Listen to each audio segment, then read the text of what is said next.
സ്നേഹം, ദിവ്യസ്നേഹം, സ്നേഹം, ദിവ്യസ്നേഹം.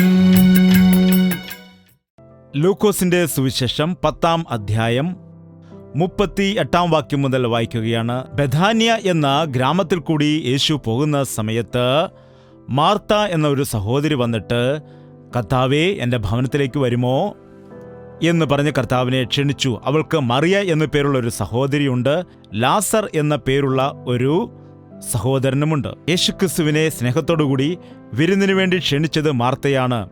കർത്താവിനെ സ്നേഹത്തോടുകൂടി അവളുടെ വീട്ടിൽ ചേർത്തുകൊണ്ട് കർത്താവിന് ആഹാരം തയ്യാറാക്കാൻ അവൾ അടുക്കളയിൽ ചെന്നിട്ട് പാചകം ചെയ്തുകൊണ്ടിരുന്നു. അവൾ എന്തുണ്ടാക്കാനാണ് ആശിച്ചതെന്നറിയില്ല. എന്നാൽ നമ്മുടെ വീട്ടിൽ ആരെങ്കിലും വരികയാണെങ്കിൽ അവർക്ക് മാങ്ങ അച്ചാർ ഉണ്ടാക്കി കൊടുക്കില്ലല്ലോ. നാം കഴിച്ചാലും കഴിച്ചില്ലെങ്കിലും അതിഥികൾ ആരെങ്കിലും വരികയാണെങ്കിൽ നമുക്ക് കഴിയുന്നതുപോലെ എന്തെങ്കിലും നല്ലതായിട്ടുണ്ടാക്കി കൊടുക്കുവാൻ ആഗ്രഹിക്കും. അതുകൊണ്ട് യേശുക്രിസ്തു ഇതാ നമ്മുടെ വീട്ടിലേക്ക് വന്നിരിക്കുകയാണ്. ആ കർത്താവിന് എന്തെങ്കിലും ഉണ്ടാക്കി കൊടുക്കണമെന്ന് ആഗ്രഹിച്ച് അടുക്കളയിൽ ചെന്നിട്ട് അടുക്കള പണികൾ ചെയ്തുകൊണ്ട് ഏതെല്ലാം ആഹാര സാധനങ്ങൾ തയ്യാറാക്കാൻ തുടങ്ങി എന്നറിയില്ല. അക്കാലത്ത് ഗോതമ്പ് റൊട്ടി ഉണ്ടായിരുന്നു, അതുപോലെ അപ്പവും. ഇവയെല്ലാം തന്നെ ഒരുക്കുവാനായിട്ട് തയ്യാറെടുക്കുന്ന സമയത്ത് എന്തു പറ്റിയെന്നറിയില്ല, കൈപൊള്ളിയോ കൈമുറിഞ്ഞോ അറിയില്ല. അവൾ മുൻപിൽ വന്നിട്ട് മുൻപിലത്തെ മുറിയിൽ ദൈവവചനം സംസാരിച്ചു കൊണ്ടിരിക്കുന്ന കർത്താവിൻ്റെ അടുക്കൽ വന്ന് പറയുകയാണ്, കർത്താവെ, എന്നെ ഒറ്റയ്ക്കാക്കിയിട്ട് എൻ്റെ ശുശ്രൂഷയ്ക്ക് സഹായിപ്പാൻ എൻ്റെ സഹോദരിയെ. ഇതെന്താണ് കർത്താവിൻ്റെ അടുക്കൽ വന്ന് പറയുന്നത്? കർത്താവിനെ വിരുന്നിന് ക്ഷണിച്ചിട്ട് കർത്താവിൻ്റെ അടുക്കൽ വന്ന് പറയുകയാണ്, നിനക്ക് വിചാരമില്ലയോ? നോക്കൂ, മറിയ അവിടെ തന്നെ ഇരിക്കുന്നുണ്ടല്ലോ. അകത്തേക്ക് വാ സഹോദരി എന്ന് അവിടെ നിന്ന് വിളിക്കാൻ പാടില്ലേ? മറിയയാണെങ്കിൽ യേശു പറയുന്നതായ വചനങ്ങൾ കേട്ടുകൊണ്ട്, അവൻ്റെ ഉപദേശങ്ങൾ കേട്ടുകൊണ്ട് അവൻ്റെ പാദപീഠത്തിലിരിക്കുന്നു. മാർത്തയാണെങ്കിൽ ഒരുപാട് പണികളൊക്കെ ചെയ്തിട്ട് കുഴഞ്ഞിട്ട് കർത്താവിന് മുൻപിൽ വന്ന് കോപിച്ച് സംസാരിക്കുന്നു. ഞാൻ ഒരാൾ മാത്രമാണ് കഷ്ടപ്പെടുന്നത്, എൻ്റെ സഹോദരി എന്നെ സഹായിക്കുന്നില്ല എന്ന മനസ്സ് ഇവിടെ ഇരിക്കുന്ന പലർക്കും ഉണ്ടല്ലോ. ചില ആളുകൾ വാസ്തവത്തിൽ ഒരുപാട് കഷ്ടപ്പെടുന്നത് കാണാം. അവർക്ക് ശുശ്രൂഷകൾ ചെയ്യുന്നത് ഇഷ്ടമാണ്, ആഹാരം ഉണ്ടാക്കി കൊടുക്കുന്നത് ഇഷ്ടമാണ്, മറ്റുള്ളവരെ സഹായിക്കും, അവർക്ക് വേണ്ടി ജോലികൾ ചെയ്തു കൊടുക്കുകയും ചെയ്യുന്നത് ഇഷ്ടമാണ്. അവർക്ക് നല്ല ആത്മാർത്ഥതയുള്ള ആളുകളാണ്. എല്ലാവർക്കും അത് ലഭിക്കില്ല. മറ്റുള്ളവരെക്കുറിച്ച് ചിന്തിക്കുകയും മറ്റുള്ളവർക്ക് സഹായിക്കുകയും അവർക്ക് ആഹാരമുണ്ടാക്കി കൊടുക്കുകയും അവർക്ക് വേണ്ടിയുള്ളതായ ശുശ്രൂഷകൾ ചെയ്തു കൊടുക്കുകയും ചെയ്യുന്നത് ഒരു വലിയ താലന്താണത്. ആ താലന്ത് മാർത്തയ്ക്കുണ്ട്. എന്നാൽ ഒരുപാട് ജോലികൾ ചെയ്തിട്ട് എന്തായെന്നാണ്, മാർത്തയോ വളരെ ശുശ്രൂഷയാൽ കുഴങ്ങിയിട്ട് അടുക്ക വന്ന്, കർത്താവേ, കൂടുതൽ ജോലി ഉണ്ടാകുന്ന സമയത്ത് ധൃതി കൂടുവാനിടയാകും. നിങ്ങളെല്ലാവരും പണി ചെയ്യുന്നവരാണോ? എത്ര ആളുകൾ പണി ചെയ്യുന്നവരുണ്ട്? കൈ ഉയർത്താമോ? കമ്പ്യൂട്ടറിലുള്ള പണിയല്ലാതെ ബാക്കിയുള്ളതെല്ലാം പണിയാണ്. കമ്പ്യൂട്ടർ ചെയ്യുന്ന പണിയല്ല, അത് തലച്ചോറ് കൊണ്ടുള്ള പണിയാണ്. എന്താണ്? കമ്പ്യൂട്ടറിൽ ജോലി ചെയ്ത് മറ്റു ജോലികൾ ചെയ്യാതിരിക്കുന്ന എല്ലാവർക്കും അസുഖങ്ങൾ വരുന്നുണ്ട്. ജാഗ്രത. ദൈവം നമ്മെ അധ്വാനിക്കുന്നതിന് വേണ്ടിയാണ് സൃഷ്ടിച്ചത്. നിങ്ങൾ എപ്പോഴെങ്കിലും ശ്രദ്ധിച്ചിട്ടുണ്ടോ? കൈ തിരിക്കുന്ന സമയത്ത് എത്ര അവയവങ്ങൾ പ്രവർത്തിക്കുന്നുണ്ട്, എത്ര ഞരമ്പുകൾ, എത്ര എല്ലുകൾ, അതുപോലെ തന്നെ നമ്മുടെ ശരീരത്തിലെ എല്ലാ അവയവങ്ങളും ഞരമ്പുകളും എല്ലാം ദൈവം നല്ല ചലനമുള്ള രീതിയിലാണ് സൃഷ്ടിച്ചത്. അല്ലാതെ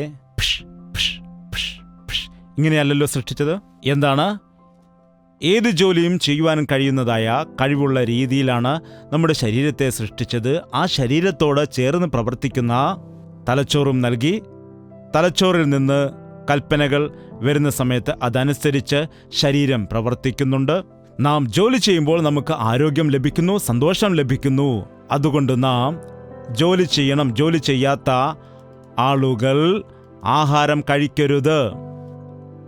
ഇന്ന് ജോലി ചെയ്യാതെ ആഹാരം കഴിക്കുന്നവരാണ് അധികം ആളുകളും. അവരവരുടെ ജോലികൾ അവരവർ ചെയ്താൽ എല്ലാ ജോലികളും ഒരാൾ ചെയ്യേണ്ടി വരില്ല. എന്നാൽ ഒരു വീട്ടിൽ പിതാവ് കഷ്ടപ്പെടുകയാണെങ്കിൽ എല്ലാവരും വെറുതെ ഇരുന്ന് കഴിക്കുന്നത് കാണാം. മാതാവ് അടുക്കളയിൽ കഷ്ടപ്പെടുമ്പോൾ അവിടെയുള്ള പെൺകുട്ടികൾ വീട്ടിൽ വെറുതെ ഇരിക്കും. തന്മൂലം ആ അമ്മയ്ക്ക് വളരെ വിഷമമുണ്ടാകും, ആ പിതാവിന് ഒരുപാട് സങ്കടമുണ്ടാകും. അതുകൊണ്ട് നമുക്ക് കഴിയുന്നതും അപ്പുറം പണി ചെയ്യുന്നത് നമുക്ക് ഇന്ന് ശീലമായിരിക്കുന്നു. ഒരുപാട് ജോലികൾ ചെയ്യുവാൻ ഇടയായി എന്നാണ് പറയുന്നത്. അതായത് ദൈവം പറയുന്നു, നമ്മുടെ കഴിവിന് അപ്പുറമുള്ള ജോലികൾ, നമുക്ക് അനാവശ്യമായിരിക്കുന്നതായ ജോലികൾ നാം ചെയ്യുവാൻ പാടില്ലെന്നാണ്. അത് ചെയ്യുവാൻ ദൈവം നമ്മോട് പറഞ്ഞിട്ടില്ല. ചില ആളുകളെ നോക്കിയാൽ എപ്പോഴും പണി ചെയ്തുകൊണ്ടിരിക്കുന്നത് കാണാം.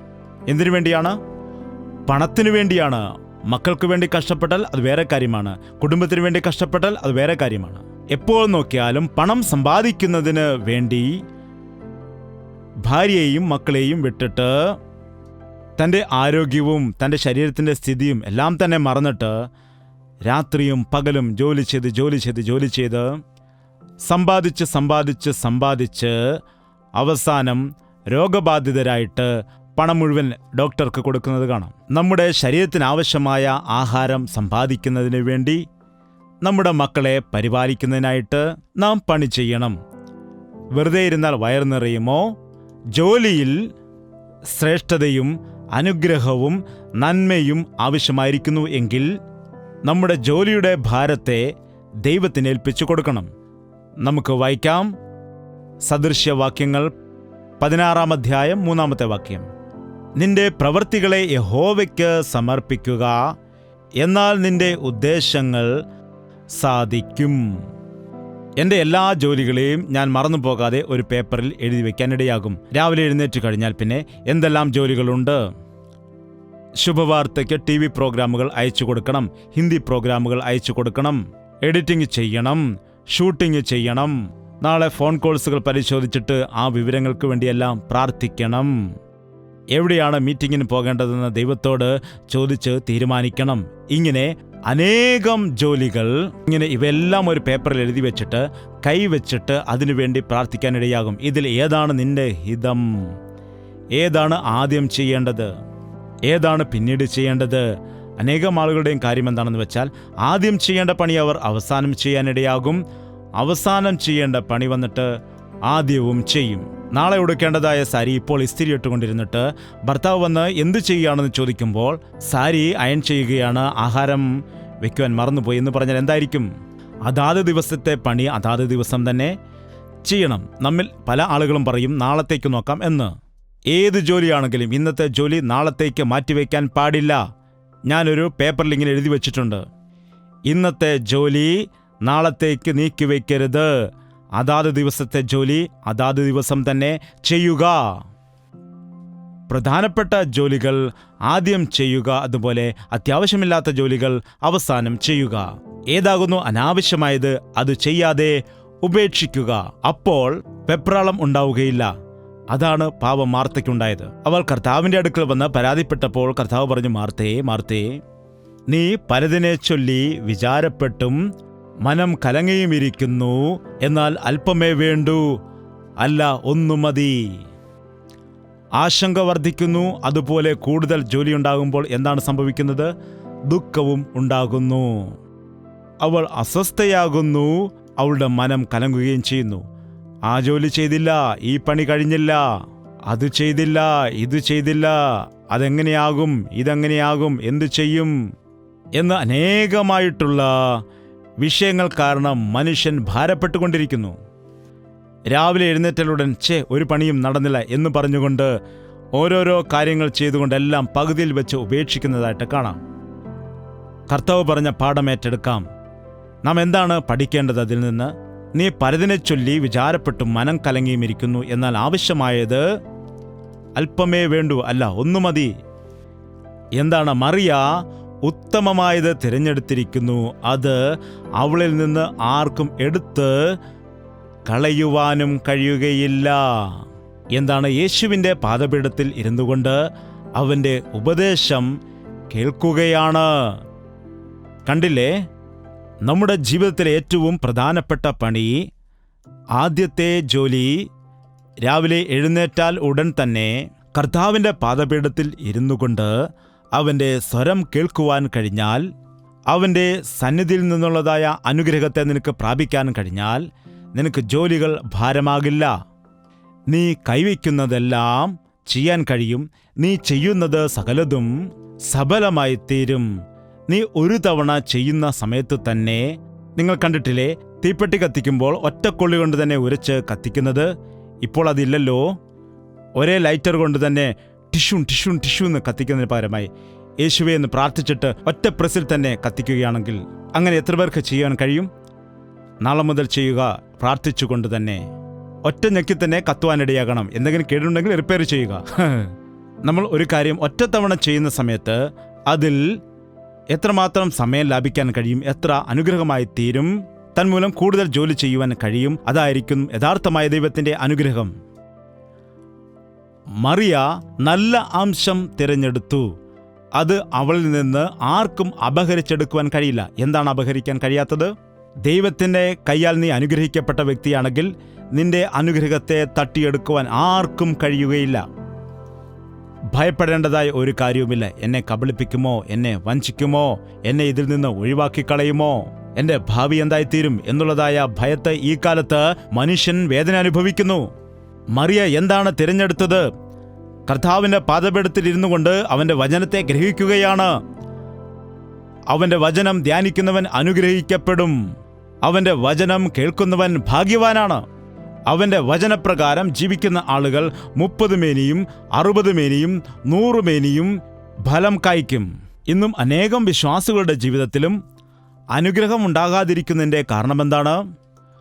30 വർഷമായി, 20 വർഷമായി, 10 വർഷമായി, 5 വർഷമായി വചനം കേൾക്കുന്ന ആളുകൾ പരിപൂർണരായ ക്രിസ്ത്യാനികളായിട്ട്, വിശ്വാസികളായിട്ട് ജീവിതത്തിൽ അനുഗ്രഹിക്കപ്പെടാതിരിക്കുന്നതിൻ്റെ കാരണമെന്താണ്? ലോകത്തെക്കുറിച്ചുള്ള വിചാരങ്ങൾ അവരെ തകർത്തു കളയുകയാണ്. ഉപജീവനത്തെക്കുറിച്ചുള്ളതായ ഭാരങ്ങളാൽ അനേകരുമെന്ന് പ്രാർത്ഥന മറന്നുപോകുന്നവരുണ്ട്. നോക്കൂ, നിങ്ങൾക്ക് എത്രമാത്രം പണിയുണ്ടെങ്കിലും ഏറ്റവും പ്രധാനപ്പെട്ട ജോലി പ്രാർത്ഥനയാണ്. പ്രാർത്ഥനയും ഒരു ജോലിയാണ്. അലസന്മാർ അതുകൊണ്ടാണ് പ്രാർത്ഥിക്കാത്തത്. പ്രാർത്ഥനയെന്ന് പറഞ്ഞാൽ കട്ടിലിൽ കയറി സുഖമായി കിടന്നിട്ട് കർത്താവേ ആമേനെന്ന് പറയുന്നതാണോ? പ്രാർത്ഥനയെന്ന് പറഞ്ഞാൽ അതൊരു പണിയാണ്. ഹൃദയപൂർവ്വം പ്രാർത്ഥിക്കുന്നതായ വ്യക്തിക്ക് അവന്റെ ശരീരത്തിൽ അത് അറിയുവാൻ കഴിയും. ഡേവിഡ് ബ്രെയ്നർ എന്നുള്ള ഒരു മിഷണറി റെഡ് ഇന്ത്യൻ ആളുകളുടെ അടുക്കൽ ചെന്നിട്ട് സേവ ചെയ്തു. അദ്ദേഹം ഡയറിയിൽ എഴുതിയിട്ടുണ്ട്, റെഡ് ഇന്ത്യൻസിന്റെ രക്ഷയ്ക്ക് വേണ്ടി ഞാൻ പ്രാർത്ഥിക്കുന്നതായ സമയത്ത് എൻ്റെ വസ്ത്രങ്ങൾ മുഴുവനും വിയർപ്പിനാൽ നിറഞ്ഞു പോയിരുന്നു എന്ന്. ഒരു വയലിൽ കർഷകൻ കൃഷി ചെയ്യുന്നത് പോലെ റെഡ് ഇന്ത്യൻസിന്റെ രക്ഷയ്ക്ക് വേണ്ടി അദ്ദേഹം വളരെ ഭാരത്തോടുകൂടി പ്രാർത്ഥിക്കുവാൻ ഇടയായി എന്നാണ് എഴുതിയിരിക്കുന്നത്.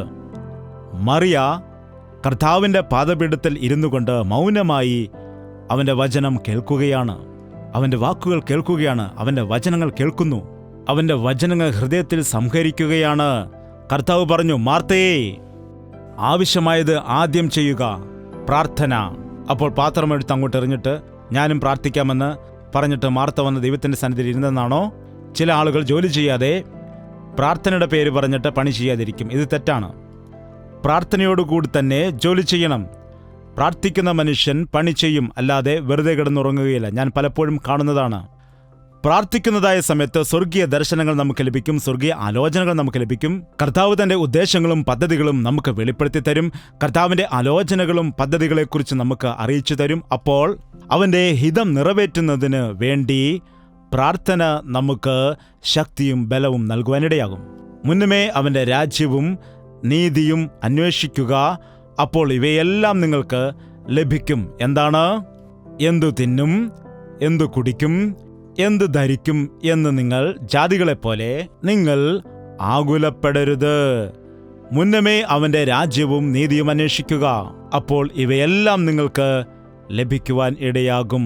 ഭാരപ്പെട്ടുകൊണ്ടുള്ള ജീവിതം, എവിടെ നോക്കിയാലും എല്ലാവർക്കും ധൃതിയാണ്, ടെൻഷനും ഓട്ടവും ഇന്ന് ലോകത്തിൽ മനുഷ്യൻ്റെ ജീവിതത്തിൽ നമുക്ക് കാണാൻ കഴിയും.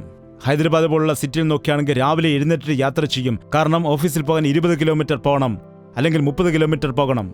ചിലർ 40 കിലോമീറ്റർ ദൂരമാണ് പോകുന്നത്. 10 മണിക്ക് ഡ്യൂട്ടിക്ക് പോകാൻ വേണ്ടി രാവിലെ 6 മണിക്ക് വീട്ടിൽ നിന്നിറങ്ങും. അതുപോലെ വൈകുന്നേരം 5 മണിക്ക് ഡ്യൂട്ടി കഴിഞ്ഞിട്ട് അവർ വീട്ടിൽ വരുന്ന സമയത്ത് രാത്രി 9 മണിയായിരിക്കും, 10 മണിയായിരിക്കും. അതുപോലെ അവർ പോകുന്ന സമയത്ത് കുട്ടികൾ ഉറക്കമായിരിക്കും, വരുന്ന സമയത്തും കുട്ടികൾ ഉറക്കമായിരിക്കും. അവരെ കാണാൻ പോലും കഴിയാത്ത മാതാപിതാക്കളുണ്ട്. എന്താണ് അത്രമാത്രം കഷ്ടപ്പെട്ട് സമ്പാദിക്കുന്നതായ പണത്തെയെല്ലാം എന്താണ് ചെയ്യുന്നത്? കുഞ്ഞുങ്ങളെ വലിയ വലിയ സ്കൂളുകളിൽ കൊണ്ട് ചേർക്കുന്നു, ഇംഗ്ലീഷ് മീഡിയം സ്കൂളുകളിൽ കൊണ്ട് ചേർക്കുന്നു. ഞാൻ ജോലി ചെയ്യുന്നത് തന്നെ മക്കളെ പഠിപ്പിക്കാനാണെന്ന് ഒരാൾ പറയാനിടയായി. ശ്രദ്ധിക്കൂ, കുഞ്ഞുങ്ങൾക്ക് ആരാണ് പ്രധാനം? പറയൂ, മാതാപിതാക്കളാണോ പ്രധാനം? അല്ലയോ? സത്യം പറയൂ, ഈ കുഞ്ഞുങ്ങൾ നിങ്ങളെ പ്രധാനമായിട്ട് കാണുന്നുണ്ടോ, മുഖ്യമായിട്ട് കാണുന്നുണ്ടോ? എൻ്റെ അമ്മ, എൻ്റെ അച്ഛൻ എന്ന് പറഞ്ഞ് നിങ്ങളോട് കൂടെ ഇരിക്കുവാൻ ആഗ്രഹിക്കുന്നുണ്ടോ? കുഞ്ഞുങ്ങളെ പഠിപ്പിക്കുക. രാവിലെ എഴുന്നേറ്റാൽ ഉടൻ തന്നെ പ്രാർത്ഥിക്കേണ്ടതാണ്. ദൈവമാണ് പ്രധാനം. പരീക്ഷയ്ക്ക് പോകുമ്പോഴും പ്രാർത്ഥിച്ചിട്ട് തന്നെ പോകണം. പാഠങ്ങൾ പഠിക്കുന്നതിന് മുൻപ് ബൈബിൾ വായിച്ചിട്ട് പഠിക്കുക. നിങ്ങൾ ബൈബിൾ വായിച്ചിട്ട് പാഠങ്ങൾ പഠിക്കുകയാണെങ്കിൽ അരമണിക്കൂർ കൊണ്ട് നിങ്ങൾ പഠിക്കുന്നത് മനസ്സിലാക്കാൻ കഴിയും. ബൈബിൾ വായിക്കാതെ നിങ്ങൾ പാഠങ്ങൾ പഠിച്ചുകൊണ്ട് എപ്പോഴും ഇരിക്കുകയാണ് എങ്കിൽ നിങ്ങൾ 10 മണിക്കൂർ പഠിച്ചാലും മനസ്സിലാകില്ല. അവിടെ ചെന്ന് പരീക്ഷാ ഹാളിൽ കയറിയിരിക്കുമ്പോൾ ബ്രെയിൻ ബ്ലാങ്ക് ആയിപ്പോയി എന്ന് ചിലർ പറയാറുണ്ട്. 1-ാം സ്ഥാനം ദൈവത്തിന് കൊടുക്കുക. ആദ്യം ദൈവത്തിന്, പിന്നീട് വിവാഹം കഴിഞ്ഞവർക്കാരാണ് ഭർത്താവ്, വിവാഹം കഴിയാത്തവർക്ക് മാതാപിതാക്കൾ. സഹോദരന്മാരെ ശ്രദ്ധിക്കുക. ആദ്യം നിങ്ങൾക്കാരാണ്? ദൈവം. പിന്നീട് ആരാണ്? ദൈവം. വെറുതെ നിങ്ങൾ പറയുകയാണ്. ദൈവം ആരാണ്? ഏത് ദൈവമാണ്? എൻ്റെ ദൈവം സെൽഫോണാണെന്ന് ഒരു സഹോദരൻ പറഞ്ഞു. 1-ാം സ്ഥാനം സെൽഫോണിന്, 1-ാം സ്ഥാനം ഓഫീസിന്. എന്താണ്?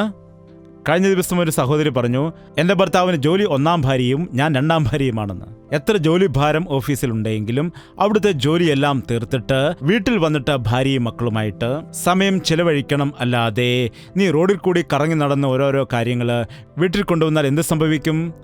ആ വീട് നശിച്ചു പോകും. ആകുലത, കലഹം, തെറ്റിദ്ധാരണകൾ, സ്നേഹമില്ലായ്മ, വിവാഹ മോചനങ്ങൾ എന്തുകൊണ്ടാണ് ഈ കാലത്ത് നടക്കുന്നത്? പലതിനെ ചൊല്ലി നമ്മൾ ഭാരപ്പെടുന്നത് കൊണ്ടാണ്. കൂടുതൽ ലാഭം കിട്ടാൻ വേണ്ടി കൂടുതൽ ജോലികൾ ചെയ്യരുത്. നിന്റെ ഭാരം യഹോവയിൽ വയ്ക്കുക. നിങ്ങളിൽ അനേകർക്കും വളരെ കുറച്ച് മാത്രമേ ജോലിയുള്ളൂ. ഒരു വ്യക്തി ഒരു ലീഡറാണെങ്കിൽ, ഒരു നേതാവാണെങ്കിൽ ആ ലീഡറിന് ഒരുപാട് ജോലികൾ കാണും. എല്ലാവർക്കും അവരുടേതായ ജോലികളുണ്ട്. എന്നാൽ ഒരു ലീഡറിനെ സംബന്ധിച്ച് നോക്കുമ്പോൾ അനേകർക്കുള്ളതായിട്ടുള്ള ജോലിയുടെ ഭാരം, അനേകരെ ജോലി ചെയ്യിപ്പിക്കാനുള്ള ഭാരം തൻ്റെ മേലുണ്ട്. എന്നാൽ ആരാണോ കർത്താവിൻ്റെ സന്നിധിയിൽ കാത്തിരുന്ന് പ്രാർത്ഥിക്കുന്നത്, പ്രാർത്ഥനയോടുകൂടി തൻ്റെ ജോലികൾ ചെയ്യുന്നത്, അത് സഫലമാകും. ലേബർ ഈസ് ജോയ് എന്ന് ബൈബിളിലുണ്ട്. ജോലി സന്തോഷമാണ്. അത് നാം ശീലിക്കുക. നിങ്ങളുടെ ജോലികൾ നിങ്ങൾക്ക് ഭാരമായി തീരാതിരിക്കണമെങ്കിൽ, നിങ്ങളുടെ ജോലി നിങ്ങൾക്ക് അസ്വസ്ഥത ഉണ്ടാക്കുന്നതാകാതിരിക്കണമെങ്കിൽ, നിങ്ങളുടെ ജോലി നിങ്ങൾക്ക് നിരാശ ആകാതിരിക്കണമെങ്കിൽ, നിങ്ങളുടെ ജോലിയിൽ നിങ്ങൾ സന്തോഷിക്കുവാൻ ശീലിക്കൂ. പണി ചെയ്യുന്നതിൽ നിങ്ങൾ ആനന്ദിക്കുക. യേശുക്രിസ്തു ഈ ലോകത്തിലായിരുന്നപ്പോൾ എന്തെങ്കിലും പണി ചെയ്തിരുന്നോ? ചെയ്തില്ലായിരുന്നോ? എൻ്റെ പിതാവിൻ്റെ ജോലി ചെയ്യുന്നതാണ് എനിക്ക് ആഹാരമെന്നാണ് പറഞ്ഞത്. ആഹാരം കഴിക്കുന്നതിന് പോലും സമയം ഇല്ലാത്ത വിധം അവൻ ആ പിതാവിൻ്റെ ജോലിയിൽ ആയിരുന്നു. എൻ്റെ പിതാവിൻ്റെ ഹിതം നിറവേറ്റാനാണ് ഞാൻ വന്നിരിക്കുന്നത്. പകലുണ്ടായിരിക്കുമ്പോൾ മാത്രമേ നമുക്ക് ജോലി ചെയ്യാൻ കഴിയൂ. ഇരുട്ട് വരുന്നു, അപ്പോൾ ആർക്കും ജോലി ചെയ്യാൻ കഴിയില്ല. എൻ്റെ പ്രവൃത്തി പൂർത്തീകരിക്കാനാണ് ഞാൻ ഈ ലോകത്തിൽ വന്നതെന്ന് പറഞ്ഞു അവൻ ജോലി ചെയ്തു. എന്താണ് ചെയ്തത്? സുവിശേഷം പ്രസംഗിക്കുന്ന ജോലി. നന്മകൾ ചെയ്തുകൊണ്ട് ഗ്രാമാന്തരങ്ങളിൽ അവൻ പോയി. അനേക രോഗികളെ സൗഖ്യമാക്കി. ആരും അവന് സംഭാവന കൊടുത്തില്ല. ആരും അവന് ബന്ധുക്കളില്ലായിരുന്നു. ആരെയും പരിഗണിക്കേണ്ടതായ കാര്യം അവന് ഇല്ലായിരുന്നു.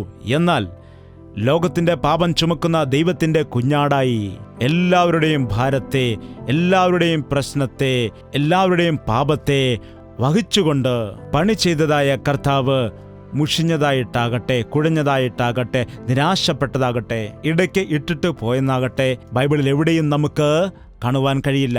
ഒരു ഘടികാരത്തിൽ, പണ്ടത്തെ കാലത്ത് വലിയ വലിയ ഘടികാരമുണ്ട്.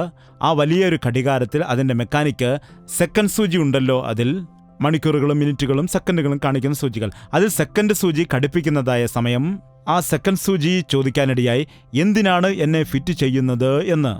നീയും കറങ്ങണമെന്ന് പറഞ്ഞു. അപ്പോൾ പറഞ്ഞു, ആ സൂചി ഒരു തവണ കറങ്ങുമ്പോൾ ഞാൻ 60 തവണ കറങ്ങണമെന്നാണോ? ആ ചെറിയ സൂചി 12-ൽ നിന്ന് വീണ്ടും 12-ലേക്ക് വരുന്നതായ സമയത്ത്, അതായത് 24 മണിക്കൂറിനുള്ളിൽ ഞാൻ എത്ര തവണ കറങ്ങണം? 80,40,000 തവണ കറങ്ങണമോ? അമ്മോ, എനിക്ക് കറങ്ങുവാൻ കഴിയില്ല എന്ന് പറഞ്ഞ് കരയുകയാണ്. അപ്പോൾ ആ മെക്കാനിക്ക് പറഞ്ഞു, നീ മിണ്ടരുത്, ഓരോ തവണ തിരിയുക, അത്രയും, എല്ലാം കൂടി എണ്ണേണ്ട കാര്യമില്ല. പതിയെ ടിക്കും ടിക്കും ടിക്കും ടിക്കും, അത്രയേ ഉള്ളൂ നിന്റെ പണി. എത്ര തവണ കറങ്ങി നീ എണ്ണി നോക്കേണ്ട കാര്യമില്ല. അതോർത്ത് നീ ഭാരപ്പെടേണ്ട കാര്യമില്ല. നാളെക്കുറിച്ച് ഭാരപ്പെടരുത്. അതാ ദിവസത്തിനുള്ള ഭാരം അത്രയുള്ളൂ. എല്ലാം ആലോചിച്ചുകൊണ്ട് നാം അമ്മോ എന്ന് ഭയപ്പെട്ടു പോവുകയാണ് ചെയ്യുന്നത്. ചില സമയത്ത് നമുക്ക് പർവ്വത സമമായ പ്രശ്നങ്ങളുണ്ടാകാം. ഒരു രീതിയിലും വെളിയിൽ വരുവാൻ പറ്റാത്ത സാഹചര്യം ആയിരിക്കാം. പല ആളുകളും അതിൽ പെട്ടുപോയ ആളുകളുമുണ്ട്. ചുറ്റും കടഭാരമായിട്ട്, ചുറ്റും പ്രതികൂലമായിട്ട്, ഒരു രീതിയിലും വെളിയിൽ വരുവാൻ കഴിയാതെ മുങ്ങിപ്പോകുന്നതായ അവസ്ഥയിൽ നിരാശപ്പെട്ടുകൊണ്ട് അവസാനം മരിക്കുവാൻ വേണ്ടി ചിന്തിക്കുന്നു. എന്നാൽ നിന്റെ ഭാരങ്ങളെ വഹിക്കുന്ന ഒരുവനുണ്ട്, നിന്നെ ചുമക്കുന്ന ഒരുവനുണ്ട്, നിങ്ങളുടെ സകല ഭാരങ്ങളും വഹിക്കുന്ന ഒരുവനുണ്ട്. അനുദിനവും അവൻ നമ്മുടെ സകല ഭാരങ്ങളും വഹിക്കുന്നു. ഒരു ദിവസത്തേക്കല്ല, അതാത് ദിവസത്തെ ഭാരങ്ങൾ അവൻ നമുക്ക് വേണ്ടി വഹിച്ചുകൊണ്ടേയിരിക്കുന്നു. ചില ആളുകൾക്ക് മനസ്സിൽ ഒരുപാട് ഭാരമുണ്ടാകുമ്പോൾ ആരുടെ അടുക്കലെങ്കിലും ചെന്നിട്ട് അവരോട് പറയുന്നതായ സമയത്ത്, അമ്മ ഇപ്പോൾ വളരെ ആശ്വാസമുണ്ട്, എൻ്റെ സങ്കടമെല്ലാം പറഞ്ഞപ്പോൾ എനിക്ക് വളരെ സമാധാനം തോന്നുന്നു. അങ്ങനെ കേട്ടിട്ടുണ്ടോ? മനുഷ്യൻ്റെ അടുക്കൽ പറഞ്ഞപ്പോൾ തന്നെ നിനക്ക് സമാധാനം ലഭിക്കുന്നു. എന്നാൽ നിന്റെ കർത്താവിൻ്റെ അടുക്കൽ നിന്റെ ഹൃദയത്തെ പകർന്നാൽ എത്ര സമാധാനമുണ്ടാകും, എത്രമാത്രം സ്വസ്ഥത നിനക്കുണ്ടാകും. അതാത് സമയത്ത് നാം മുഴങ്കാൽ മടക്കി പ്രാർത്ഥനയിൽ കൂടി നമ്മുടെ ഭാരത്തെ ദൈവത്തെങ്കിലേക്ക് സമർപ്പിക്കുവാൻ നാം ശീലിക്കണം. മാർത്തയിലുണ്ടായിരുന്ന പ്രത്യേകത ശുശ്രൂഷ ചെയ്യുന്നതാണ്. കർത്താവ് പറഞ്ഞു, പ്രാർത്ഥനയ്ക്ക് 1-ാം സ്ഥാനം കൊടുത്ത് ശുശ്രൂഷ ചെയ്യണം. മാർത്ത ശുശ്രൂഷ ചെയ്യുന്നത് ഉപേക്ഷിച്ചില്ല. ലാസർ മരിച്ചുപോയ സമയത്ത് 4 ദിവസമായിട്ടും യേശുക്രിസ്തു വന്നില്ല. എല്ലാവരും വിചാരിച്ചു ലാസറിന് യേശുവിനോട് അത്രമാത്രം സ്നേഹമില്ല, കാരണം ലാസർ മീറ്റിങ്ങിന് വേണ്ടി ഇരുന്നില്ലായിരുന്നു. എന്നാൽ 4-ാം ദിവസം കർത്താവ് വന്നപ്പോൾ വലിയൊരു അത്ഭുതം ചെയ്തിട്ട് മരിച്ചുപോയ ലാസറിന്റെ ശരീരത്തെ ഉയർത്തെഴുന്നേൽപ്പിക്കുവാൻ ഇടയായി. അതിനുശേഷം അവനിൽ എന്ത് സംഭവിച്ചു എന്നറിയാമോ? നമുക്ക് നോക്കാം. 12-ാം അധ്യായം യോഹന്നാന്റെ സുവിശേഷം 1-ാം വാക്യം. യേശു മരിച്ചവരിൽ നിന്ന് ഉയർപ്പിച്ച ലാസർ പാർത്ത ബഥാനിയയിലേക്ക് യേശു പെസഹയ്ക്ക് 6 ദിവസം മുമ്പേ വന്നു. അവിടെ അവർ അവനൊരു അത്താഴമൊരുക്കി. മാർത്ത ശുശ്രൂഷ ചെയ്തു. ലാസറോ അവനോടുകൂടെ പന്തിയിൽ ഇരുന്നവരിൽ ഒരുവൻ ആയിരുന്നു. അപ്പോൾ മറിയ വിലയേറിയ സ്വച്ഛ ജഡമാംസി തൈലം ഒരു റാത്തൽ എടുത്ത് യേശുവിന്റെ കാൽക്കൽ പൂശി തന്റെ തലമുടി കൊണ്ട് കാൽ തുവർത്തി തൈലത്തിന്റെ സൗരഭ്യം കൊണ്ട് വീട് നിറഞ്ഞു. ശ്രദ്ധിക്കുക, ഇവിടെ നാം വായിക്കുന്ന സമയത്ത് എന്താണ് നമുക്ക് വീണ്ടും കാണുവാൻ കഴിയുന്നത്? മാർത്ത ശുശ്രൂഷ ചെയ്യുകയാണ്. വീണ്ടും അവൾ പഠിച്ചു. ഒന്നാമതായി പ്രാർത്ഥന, പിന്നീട് ശുശ്രൂഷ. ലാസർ മുൻപ് ഒരിക്കലും അങ്ങനെ ഇരുന്നിട്ടില്ല. ഇപ്പോൾ വന്നിട്ട് എവിടെയാണ് വന്നിരിക്കുന്നത്? പന്തിയിൽ ഇരിക്കുന്നതായ വ്യക്തികളിൽ ലാസറും ഒരുവനായിരുന്നു. മറിയ എപ്പോഴും കർത്താവിൻ്റെ പാദപീഠത്തിങ്കൽ ഇരിക്കുകയായിരുന്നു. അവൾ കൊണ്ടുവന്ന വിലയേറിയതായ സ്വച്ഛ ജഡമാംസി തൈലം അവൻ്റെ പാദത്തിൽ പൂശി അവൻ്റെ കാൽ തുവർത്തി. ഇങ്ങനെ ചെറിയ ചെറിയ കാര്യങ്ങൾ നാം പഠിക്കുന്ന സമയത്ത് നമ്മുടെ ജീവിതത്തിൽ സന്തോഷമുണ്ടാകാനിടയാകും. നമ്മുടെ പ്രവൃത്തികൾ സഫലമാകും. ജീവിതത്തിൽ ദൈവത്തിൻ്റെ ഹിതത്തെ മനസ്സിലാക്കാനും കഴിയും. ഹല്ലേലൂയ. എഴുന്നേറ്റ് നിൽക്കാൻ നമുക്ക് പ്രാർത്ഥിക്കാം. കണ്ണുകൾ അടച്ച് 2 കരങ്ങൾ നമുക്ക് ഉയർത്തി പ്രാർത്ഥനയിൽ ഒരുമിച്ച് ആയിരിക്കാം. ഒരു നിമിഷം ചിന്തിക്കുക, ഏതെല്ലാം ജോലിയാൽ നിങ്ങൾ ഭാരപ്പെട്ടിരിക്കുന്നു? അത് വീടുകളിലെ ജോലിയാണോ, വെളിയിലെ ജോലിയാണോ? ഒരുപാട് ജോലികൾ ചെയ്തുകൊണ്ട് ഭാരപ്പെടുന്നതായ സ്വഭാവം നിന്നിലുണ്ടോ? കർത്താവ് പറയുന്നു, അല്പമേ വേണ്ടൂ, അല്ല 1 മതി. എൻ്റെ സന്നിധിയിലേക്ക് നീ വരുന്ന സമയത്ത്, എൻ്റെ സഹായം നീ ആവശ്യപ്പെടുന്നതായ സമയത്ത്, നിനക്ക് എത്ര പണികളുണ്ടെങ്കിലും അതെല്ലാം ചെയ്യുവാൻ ആവശ്യമായ കൃപ നിനക്ക് ലഭിക്കും. പരിശുദ്ധനായ സ്നേഹമുള്ള ഞങ്ങളുടെ ദൈവമേ, ഒരിക്കൽ കൂടി ഞങ്ങളെ ദർശിക്കണമേ കർത്താവേ. മാർത്തയെപ്പോലെ ഞങ്ങളിൽ അനേകം ആളുകൾ ഒരുപാട് ജോലികൾ ഏറ്റെടുത്തുകൊണ്ട് ഭാരപ്പെടുന്നുണ്ട് കർത്താവേ, വിഷാദിക്കുന്നുണ്ട് കർത്താവേ. ഒന്നും നടക്കുന്നില്ല, ഒരു ജോലിയും പൂർത്തീകരിക്കാൻ കഴിയുന്നില്ല. എല്ലാം കടങ്ങളാണ്, എല്ലാം ബുദ്ധിമുട്ടുകളാണ്, എല്ലാം തടസ്സങ്ങളാണ്. എത്രയോ ജോലികളുണ്ടെങ്കിലും നിന്റെ സന്നിധിയിലിരുന്ന് പ്രാർത്ഥിക്കുവാൻ ഞങ്ങൾക്ക് സമയം നൽകുമാറാകണമേ. അപ്പോൾ ഞങ്ങളുടെ ജോലിയുടെ ഭാരം നിന്റെ മേൽ വയ്ക്കുകയാണെങ്കിൽ നന്നായിട്ട് ജോലി ചെയ്യുവാൻ കഴിയുന്നതിനാവശ്യമായ കൃപ നൽകും. ഞങ്ങൾ ചിന്തിക്കുന്നതിലും അപ്പുറമായി അത്ഭുതങ്ങൾ ഞങ്ങൾക്ക് വേണ്ടി ചെയ്യുന്ന ദൈവമായിരിക്കുന്നത് കൊണ്ട് നിന്റെ സഹായം ഞങ്ങൾക്ക് നൽകണമേ. നാളെക്കുറിച്ചുള്ളതായ സകല ചിന്താകുലങ്ങളും മാറ്റണമേ. ആ ഘടികാര സൂചിയെപ്പോലെ എല്ലാം കൂടി ചിന്തിച്ചുകൊണ്ട് ഭാരപ്പെട്ട് ഇരിക്കുന്ന ചിന്തിക്കുന്നതിന് വിപരീതമായിട്ട് ഓരോ ക്ഷണത്തിലും എൻ്റെ കർത്താവിൻ്റെ കൂടെയുണ്ട്, ഓരോ ചുവടുകളിലും അവൻ്റെ സാന്നിധ്യമുണ്ട്, അവനെന്നെ കരം പിടിച്ച് നടത്തുമെന്നുള്ള വിശ്വാസം ഞങ്ങൾക്ക് നൽകണമേ. ആരുടെയൊക്കെ ജീവിതത്തിലാണ് ഓരോരോ കാര്യങ്ങൾ നിന്നുപോയത്? പാതി വെച്ച് നിർത്തിയ വീടുപണി, പാതി ചെയ്തതായ വ്യാപാരങ്ങൾ, പൂർത്തീകരിക്കുവാൻ കഴിയാത്തതായ ജോലികൾ, പ്രവർത്തികൾ, അത് എന്തെല്ലാമാണെങ്കിലും ശരി, അത് ഈ ദിവസം മുതൽ മുൻപോട്ട് കൊണ്ടുപോകാൻ ആവശ്യമായ കൃപ നീ കൊടുക്കണമേ. അത് അനുഗ്രഹിക്കപ്പെടുവാൻ നീ സഹായിക്കണമേ. എല്ലാ വ്യക്തികളുടെ മേലും നിന്റെ അനുഗ്രഹം വരയണമേ. ഇനിയും ആരുടെയൊക്കെ ജീവിതത്തിലാണോ തടസ്സങ്ങളും ബുദ്ധിമുട്ടുകളും ഉള്ളത്, അവരെയെല്ലാം വിടുവിച്ച് നിന്റെ വലിയ പ്രവർത്തികൾ അവരുടെ ജീവിതത്തിൽ ചെയ്യണമെന്ന് യേശു ക്രിസ്തുവിന്റെ നാമത്തിൽ അപേക്ഷിക്കുന്നു പിതാവേ. ആമേൻ. നമ്മുടെ പിതാവായ ദൈവത്തിന്റെ സ്നേഹവും പുത്രനായ യേശു ക്രിസ്തുവിന്റെ കൃപയും ആശ്വസിപ്പിച്ച് വഴി നടത്തുന്ന പരിശുദ്ധാത്മാവിന്റെ കൂട്ടായ്മയും സഹവാസവും നാം ഓരോരുത്തരും പ്രാർത്ഥിച്ച സകല വിഷയങ്ങളും ഇന്നു മുതൽ എന്നേക്കും ഉണ്ടായിരിക്കുമാറാകട്ടെ. ആമേൻ. യേശുവേ യേശുവേ യേശുവേ യേശുവേ യേശുവേ യേശുവേ യേശുവേ യേശുവേ നിന്നെ നിന്നെ എന്നും ഞാൻ സേവിക്കും, നീ മാത്രം രാജാവെന്നും. നിന്നെ നിന്നെ എന്നും ഞാൻ സേവിക്കും, നീ മാത്രം രാജാവെന്നും. യേശുവേ യേശുവേ യേശുവേ യേശുവേ യേശുവേ യേശുവേ യേശുവേ യേശുവേ യേശുവേ യേശുവേ യേശുവേ